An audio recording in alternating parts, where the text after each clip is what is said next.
Hey guys, welcome to Denny's.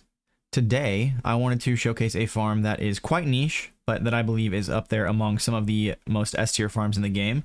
More specifically, I wanted to talk about farming inorganic void shards and how you can get around 200 of these guys every 5 minutes with this specific farm, as well as going into detail on which Descendant and which build we are using for this specific farm and how perfectly it plays. So before we get into it, remember to like the video if it helped you in any way. Comment any feedback you have for me down below, and subscribe to the channel if you feel that I've earned it today. If not, next time I will, so stay posted. Also, guys, I am live on Twitch every day. Stop by and say hello. I love chatting with each and every one of you guys. The link is in the description below. And then a huge shout out to you/TAC44 over on Reddit for finding this farm before we get it started. But let's get into the video. Let's go. So remember to keep an eye on the timestamps and video chapters. Use those to your guys' heart's content. Okay, so as far as the farm, we're going to be farming the Dune Base Fire Node located in Hagios. And we're going to start out with a short clip here, kind of going over how long it takes to do the farm, including the respawn time of the Fire Node that we will be farming, as you can see here.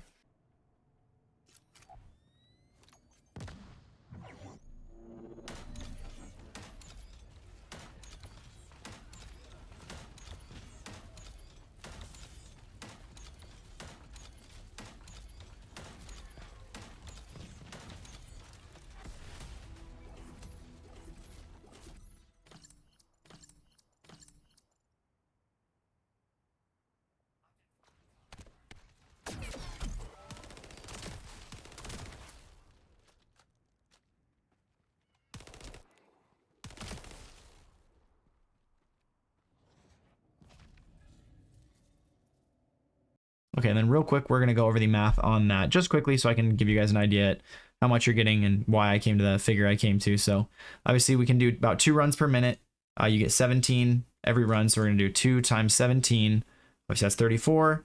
So per minute you get 34, multiply that 34 by 5, that's 5 minutes, you get 170. Now that's quite a bit, obviously. Now if you take that 34 and multiply it by 60 minutes, you get 2,000 of these things an hour. I don't know if you're gonna want to do this for an hour straight, but if you just never want to have to worry about having these guys again, guys, then go do this, because you probably won't ever have to worry about it again for an hour or 2 hours straight.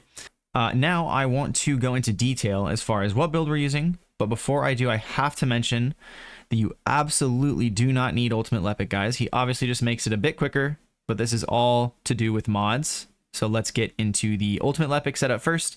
Then I will absolutely go over normal Lepic for anybody that does not have Ultimate Lepic. To start things off, firstly, we've got Focus on Fire and Tech for extra damage. And the cooldown we get from these will play a vital role in making sure our ultimate ability is back up before the Fire Void node respawns, followed by the MP conversion and Nimble Fingers for even more cooldown reduction. Again, this is imperative for the build as we will be wanting a sub 20-second cooldown on Lepic's arm cannon, followed by the maximized duration and skill extension to make sure it lasts the entire duration of the farm that we are doing. And finally, MP collector and skill expansion. Obviously, the range is going to help out massively for the damage over time effect, and we will absolutely not ever run out of MP with MP collector, so we can free fire.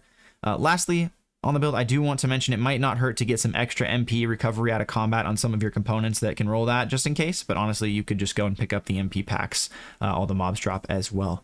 I want to mention that you absolutely do not need Ultimate Lepic. Once again, we will be going over normal Lepic with some background footage here of him, and you can see just how he handles this farm. I also want to say that my normal Lepic definitely has some different selections as far as the mod socket types. So they don't fit as easily or as well as the Ultimate Lepic.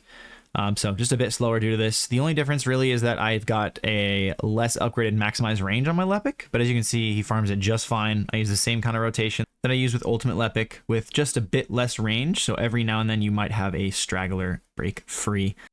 Now, I would like to go over specifically what you can do to min-max the performance of this farm.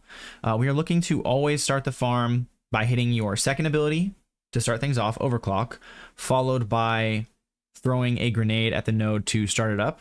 And then right as your ult is available after tossing that nade, you are going to want to go right into popping the ult, animation, canceling, rolling out of it, and then just shooting immediately at where you see the spawns start at, right? The left and the right side. And as you can see by the background footage, what's happening is the leftover damage from the time orb that your ultimate ability leaves is basically nuking all the mobs as soon as they've spawned.